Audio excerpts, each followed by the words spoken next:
गौपाल जन जागरूकता अभियान के तहत 13 अप्रैल 2025 को हाथरस जनपद के चिरावली गांव में गांव किसान उत्तोलन मोर्चा द्वारा निराश्रित गौवंश की समस्या के समाधान प्राकृतिक खेती व श्री अन्न प्रोत्साहन हेतु आयोजित होगी किसान पंचायत। आपको बता दें कि नवरात्रि के पावन अवसर पर गांव किसान उत्तोलन मोर्चा के संस्थापक एवं राष्ट्रीय अध्यक्ष व भारतीय किसान यूनियन चौधरी चरण सिंह के मुख्य संरक्षक श्री के.पी. सिंह नैनुआ जी ने अपने पैतृक गांव चिरावली स्थित गौशाला का दौरा किया। निरीक्षण के दौरान निराश्रित गौवंश की दयनीय स्थिति को देखते हुए उन्होंने एक अत्यंत महत्वपूर्ण निर्णय लिया कि दिनांक 13 अप्रैल 2025 रविवार प्रातः 11 बजे गांव चिरावली स्थित गौशाला परिसर में किसान पंचायत का आयोजन किया जाएगा।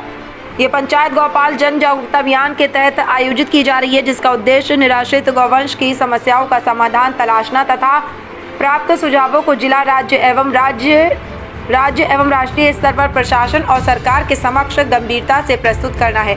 इस मौके पर श्री देव परियार राष्ट्रीय महासचिव भारतीय किसान यूनियन चौधरी चरण सिंह, श्रीमान सिंह जी, ग्राम प्रधान महोदया जी के घर से वरिष्ठ ग्रामवासी श्री रमा शंकर सारस्वत, अध्यक्ष ब्रज क्षेत्र गाँव किसान उत्तोलन मोर्चा श्री ललित चौधरी, राष्ट्रीय अध्यक्ष गांव किसान उत्तोलन मोर्चा श्री पवन चौधरी, राष्ट्रीय महासचिव प्रिंस शर्मा, राष्ट्रीय सचिव तन चाहर, युवा नेता।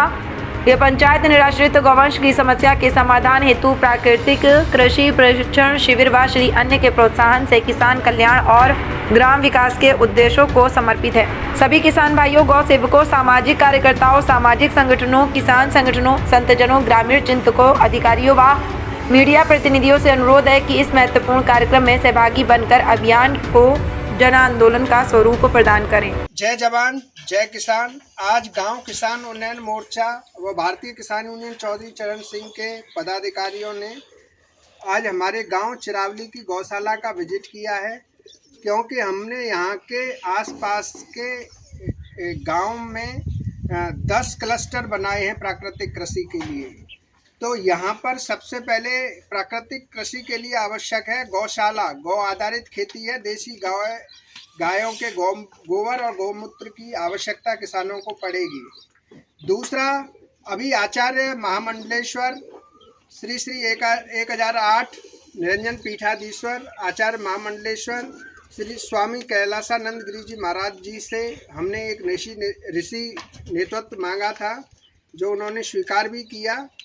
इसी के तहत हम आज अपने गांव की गौशाला का निरीक्षण करने आए हैं। अपने आदरणीय इनकी पुत्र वधू प्रधान हैं श्री मान सिंह जी।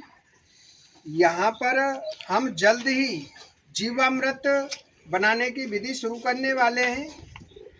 हमारी सरकार से अपील यह है कि गौ माता के लिए जो गौशालाएं बनाई गई हैं उनको अस्थायी रूप के माध्यम से आप कुछ सुविधाएं दे रहे हैं, जो कि अपर्याप्त हैं।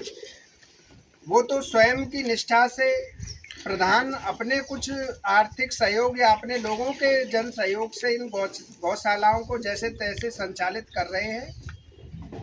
इनके संसाधनों को पर्याप्त करने के लिए हम जल्द ही अपने जिलाधिकारी हाथरस श्री राहुल पांडे जी से मिलेंगे और गौ माता के संरक्षण व संवर्धन के लिए विशेष मांग उठाएंगे। तो यहाँ पर हम विचार लेंगे।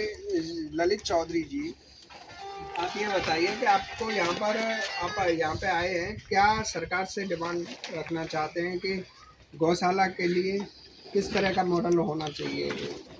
देखो, सबसे पहले प्राकृतिक कृषि की बात आती है। प्राकृतिक कृषि के लिए हम सब ये अपने स्टेप ले रहे हैं, जिसमें सबसे पहला जो स्टेप यही है कि गौ माता के लिए का संरक्षण होना।